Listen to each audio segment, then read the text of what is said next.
दूर किसी जंगल में एक चिड़िया अपनी बेटी के साथ रहती थी। उसकी बेटी का नाम गुड़िया था। गुड़िया को झूठी शान दिखाने का बहुत शौक था। उसकी मम्मा उसकी इस आदत की वजह से बहुत परेशान थी। उसकी मम्मा उसे बहुत समझाती है, लेकिन वो अपनी मम्मा की एक न मानती। गुड़िया बेटी, देखो मैं तुम्हारे लिए नया बैग और किताबें लाई हूँ, और ये बैग ज्यादा महंगा नहीं है। गुड़िया बैग देखकर बहुत खुश होती है और फिर अपना बैग लेकर स्कूल चली जाती है। स्कूल जाते ही गुड़िया अपने दोस्तों का इंतजार करती है कि वो कब उसके बैग के बारे में पूछे और कब वो बोले। फिर थोड़ी देर बाद उसकी सहेली सुंदरी कवि आती है। वाह गुड़िया, तुम्हारा बैग तो बहुत प्यारा है, कहाँ से लिया है? ये बैग मेरे मामू दूसरे जंगल से लाए हैं। इस तरह के बैग वहाँ बहुत अमीर पक्षी इस्तेमाल करते हैं। तुम जानती हो, मेरे मामू बहुत अमीर हैं। ऐसे गुड़िया अपने बैग की बढ़ चढ़ कर तारीफें करती है। फिर कुछ दिनों बाद गुड़िया की मौसी आती है। वो गुड़िया के लिए एक माला लेकर आती है। वाह, कितनी प्यारी माला है। फिर गुड़िया मन ही मन में सोचती है, खूब मजा आएगा, अब मैं अपनी सहेलियों को माला दिखाऊंगी। गुड़िया बेटी, ये लो, ये पेन तुम रख लो। मैं तुम्हारी दादी की अलमारी साफ कर रही थी, उसमें से निकला है। ये पेन तुम्हारे दादाजी का होगा, इसे संभाल कर रखना। अगले दिन गुड़िया फिर से स्कूल जाती है। उसके दोस्त भी आ जाते हैं। गुड़िया, ये पेन कहाँ से लिया? ये तो काफी पुराना लग रहा है। ये पेन बहुत कीमती है। तुम नहीं जानती कि ये जितना पुराना है उतना ही ज्यादा कीमती भी है। ये मेरे दादाजी का पेन है। क्या सच में? तो तुम्हें क्या लगता है मैं झूठ बोलती हूँ? तुम जानती हो, कल मेरी मौसी मेरे लिए हीरों से बनी हुई माला लाई है। अगर विश्वास नहीं है तो छुट्टी के बाद मेरे साथ चलना, मैं तुम्हें दिखाऊंगी। वहाँ पास ही दो उल्लू बैठे उसकी बातें सुन रहे थे, जो के डाकू थे। जैसे ही स्कूल से छुट्टी होती है, वो डाकू उल्लू गुड़िया को झट से पकड़कर ले जाते हैं। गुड़िया की सहेली सुंदरी कवि बहुत शोर मचाती है। प्लीज मेरी सहेली को छोड़ दें, मेरी सहेली को छोड़ दें। छोटी कवि, इसके माँ बाप को जाकर बताना कि हीरों की माला ले आए और इसको ले जाएं। ऐसा कहकर वो डाकू गुड़िया को ले जाते हैं। वो डाकू गुड़िया को एक गुफा में बंद कर देते हैं। छोटी बच्ची, तुम्हारे पास जो कुछ है हमें दे दो। गुड़िया डरते हुए कहती है, मेरे पास एक पेन है। हम क्या करेंगे इस पुराने पेन का? इसे तुम अपने पास ही रखो। ऐसा कहते हुए वो डाकू वहाँ से चले जाते हैं। अब गुड़िया बहुत पछता रही थी। वो मन ही मन में सोचती है, ये क्या हो गया? ये कितनी डरावनी जगह है। काश मैं मम्मा की बात मान जाती। और गुड़िया रोने लगती है। इतने में दोबारा एक डाकू उल्लू उसके लिए कुछ खाने को लाता है, मगर गुड़िया खाने के लिए इनकार कर देती है। खा लो, वरना। गुड़िया काम कर रह जाती है और बड़ी मुश्किल से कुछ दाने अपने हलक से नीचे उतारती है। फिर डाकू उल्लू वहाँ से चला जाता है। कुछ देर बाद गुड़िया बाहर देखती है कि उल्लू डाकू बैठे सो रहे थे। गुड़िया खुद में हिम्मत पैदा करके चुपके से गुफा से बाहर निकलती है और वहाँ से दौड़ लगा लेती है। वो रास्ते में कई बार पेड़ों से टकराती है, मगर जैसे तैसे वो घर पहुँच जाती है।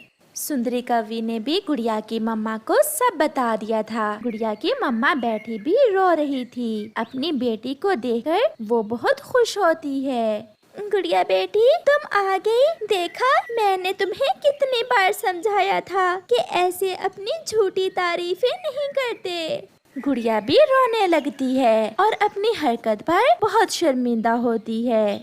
फिर वो अपनी मम्मा से सॉरी करती है और आइंदा ऐसा ना करने का वादा करती है।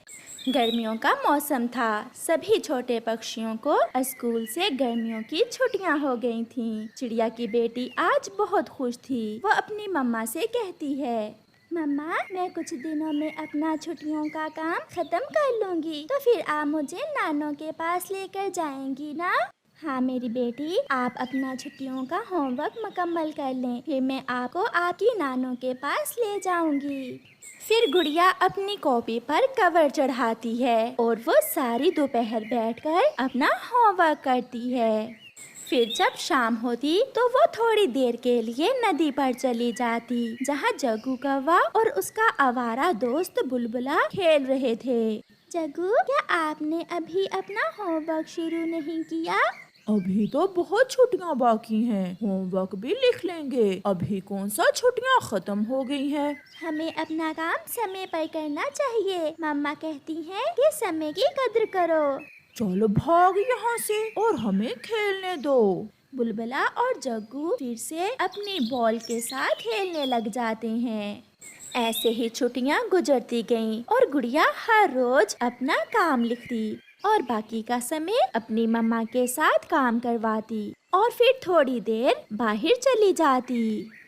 मगर जग्गू कौवे ने तो पूरी छुट्टियों में एक लफ्ज भी ना लिखा था। और फिर जब छुट्टियां थोड़ी रह जाती हैं, तो जग्गू कौवे को अपने होमवर्क की चिंता शुरू होती है और वो अपनी मम्मा से कहता है, मम्मा, मेरी छुट्टियां बहुत थोड़ी रह गई हैं और मैंने अभी तक होमवर्क भी नहीं लिखा। मम्मा, तोता टीचर मुझे स्कूल से निकाल देगा अगर मैंने होमवर्क ना लिखा तो। मैंने तो तुमसे पहले ही दिन कहा था कि अपनी कॉपियाँ उठाकर गुड़िया के पास चले जाया करो और वहाँ जाकर अपना होमवर्क लिख लिया करो।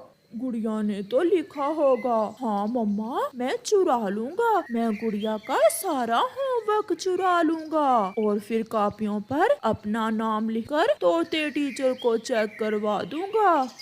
ऐसा सोचते हुए जग्गू कौवा अपने घर से निकलता है और गुड़िया के घर से थोड़ी दूर जाकर छुपकर बैठ जाता है। जैसे ही गुड़िया अपनी मम्मा के साथ नदी की तरफ जाती है, जग्गू चुपके से गुड़िया के घर में जाता है और गुड़िया के बैग से होमवर्क वाली कॉपी निकालकर वहाँ से भाग जाता है। नदी पर गुड़िया अपनी मम्मा से कहती है, मम्मा, मेरा होमवर्क मुकम्मल हो गया है। आज मैंने सारा छुट्टियों का काम लिख लिया है। मम्मा, अब तो आप मुझे नानों के पास लेकर जाएंगी ना? हाँ बेटी, मैं कल ही आपको आपकी नानों के पास ले जाऊंगी। फिर वो माँ बेटी अपने घर चली जाती हैं। जग्गू गुड़िया की चुराई हुई कॉपियाँ लाकर अपने बैग में डाल लेता है और जब गुड़िया नदी से वापस जाकर अपना बैग खोलती है तो उसमें अपना छुट्टियों का काम ना देखकर जोरों से रोने लग जाती है। क्या हुआ गुड़िया बेटी, आप क्यों रो रही हो? मम्मा, मम्मा, मेरी कॉपियाँ नहीं है। मैंने जिन कॉपियों पर अपना छुट्टियों का काम लिखा था वो मेरे बैग में नहीं है। ऐसा कैसे हो सकता है बेटी? मम्मा, मैंने खुद अपनी कॉपियाँ अपने बैग में रखी थी। गुड़िया रोती रहती है। रात हो जाती है। गुड़िया की मम्मा तो सो जाती है, मगर गुड़िया को नींद नहीं आ रही थी। वो खिड़की में बैठकर रोए जा रही थी। मैंने बहुत मेहनत से अपना काम मुकम्मल किया था। बहुत बुरा है वो पक्षी जिसने मेरा होमवर्क चुराया है। फिर रोते हुए गुड़िया की नजर चांद की तरफ जाती है और उसे एक परी अपनी तरफ आते हुए दिखाई देती है, जिसे देखकर गुड़िया डर जाती है। डरो ना गुड़िया, मैं हूँ आपकी दोस्त। मुझे सब पता है। आपने अपना होमवर्क बहुत मेहनत से लिखा था, मगर वो दुष्ट कौवा उसे चुरा ले गया है। मैं अभी आपको आपका होमवर्क वापस ला कर देती हूँ। ये सुनकर गुड़िया बहुत खुश हो जाती है। फिर वो परी जग्गू कौवे के घर में जाती है और जग्गू के बैग से गुड़िया का होमवर्क निकाल लेती है। जग्गू की आंख खुल जाती है और वो परी एक बुरी चुड़ैल में बदल जाती है। मम्मा, मम्मा, चुड़ैल, चुड़ैल आई है हमारे घर में। मम्मा, चुड़ैल आई है। बुरे बच्चे, अगर फिर आपने गुड़िया का होमवर्क चुराया तो तुम्हें इसकी सजा जरूर मिलेगी। फिर वो परी अपनी असली हालत में आ जाती है और गुड़िया को उसका होमवर्क लाकर वापस दे देती है। गुड़िया अपनी कॉपियाँ देखकर बहुत खुश थी। परी वापस चली जाती है और फिर दूसरे दिन गुड़िया खुशी खुशी अपनी मम्मा के साथ नानों के पास जाती है और वहाँ बहुत इंजॉय करती है।